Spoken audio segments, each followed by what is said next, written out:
What if a river could build not just ships, but an entire industrial identity? Not through what lay beneath it, but through what moved upon it. Because along the Clyde, Britain didn't just trade with the world, it helped construct it. Welcome to the making of Britain. The River Clyde was not always an obvious centre of industry. In its earlier form, it was relatively shallow, difficult to navigate in places, and limited to the scale of vessels it could support.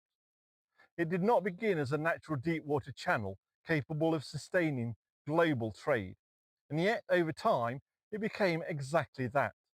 This transformation was not accidental.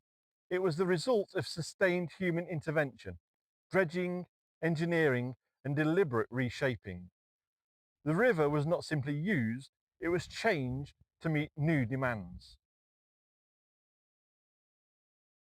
Along the Clyde sits Glasgow, a city whose fortunes became closely tied to the river's development. In the early modern period, Glasgow's position offered access to the Atlantic trade routes, particularly after the political union of Scotland and England in 1707. This opened new opportunities. Goods could be imported and exported with increasing frequency, and the city began to grow as a commercial centre. The river, though imperfect, provided a route that could be improved, and that possibility, the ability to reshape the river, would prove decisive. The Clyde did not naturally support large-scale shipbuilding. It had to be engineered to do so. From the 18th century onwards, extensive efforts were made to deepen and widen the channel.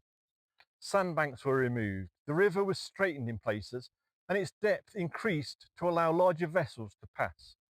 This required investment, planning, and persistence. It reflects a broader shift in how rivers were understood. They were no longer just natural features to be adapted to. They became systems that could be modified. The Clyde became an example of how geography could be reshaped to serve industrial needs. As you're still walking along with me, I'd really appreciate if you could give me a like. It helps more than you can imagine. Thanks. As the river improved, shipbuilding began to expand along its banks. By the 19th century, the Clyde had become one of the most important shipbuilding centres in the world. Yards developed along the river, producing vessels that ranged from merchant ships to naval warships. Amongst the most prominent firms was John Brown and Company, whose output reflected both technical skill and industrial capacity. The river provided the space, the access, and the infrastructure needed for this activity. Shipbuilding did not happen everywhere. It concentrated where conditions allowed, and along the Clyde, these conditions had been deliberately created. At this point, it's worth considering how much of this transformation was shaped by necessity and how much by ambition. If the Clyde had remained as it was, shallow and limited, would Glasgow have developed in the same way? Or did the decision to reshape the river create the conditions for something entirely new? Share your thoughts in the comments, because this question goes to the heart of how people interact with the environments around them. The growth of shipbuilding brought with it large and skilled workforce. Engineers, metalworkers, labourers, all contributed to the construction of ships that would travel across the world. Communities developed around the shipyards, their lives shaped by the rhythms of industrial production. The work was demanding, often dangerous, but it offered employment and a sense of purpose. The Clyde became not just a place of industry, but a place of identity. To work on the river was to be part of something larger, a system that extended far beyond Scotland. Ships built on the Clyde did not remain there. They travelled to the Atlantic, to the Indian Ocean, to ports across the world. The river became a starting point for journeys that connected Britain to its empire and to global trade networks. This gave the Clyde a reach that extended far beyond its physical boundaries. It was not simply a local river. It was part of a global system. The ships it produced carried goods, people and influence, reinforcing Britain's position in the world during the height of industrial expansion. By the way, if you subscribe, there's a whole back catalogue of videos similar to this for you to enjoy. From a modern perspective, the scale of industrial activity along the Clyde and its environmental and social impacts may raise questions, but at the time it made sense. Demand for ships was high, trade was expanding, and industrial capacity was seen as a measure of national strength. The decision to invest in shipbuilding, to reshape the river and to concentrate production along its banks reflected those priorities. It was a response to opportunity shaped by the conditions of the period.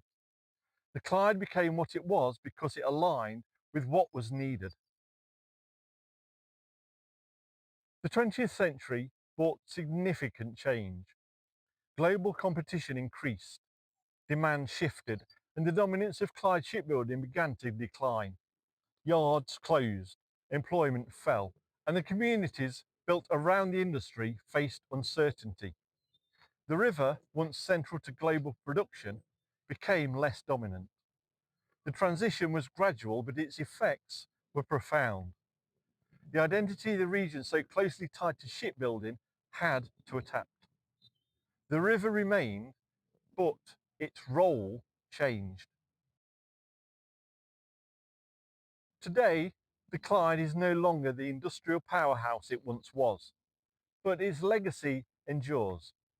The city of Glasgow, communities along the river, and the physical landscape all reflect this history. Efforts to regenerate the waterfront and redefine its purpose continue, representing another phase in the relationship between people and place. The river has been shaped, used, and reimagined across centuries. It remains a reminder that geography provides a foundation, but human decisions determine how that foundation is used. If the Clyde shows how a river can be reshaped to meet the demands of industry, what does that suggest about the balance between natural geography and human intervention? When does adaptation become transformation? And how should we understand the legacy of places that were built for a world that has since changed? YouTube has chosen this video especially for you because you've watched this. Watch it next, I'm sure you'll enjoy it. If you ding the bell, you'll be notified when episodes are published, so you don't miss any.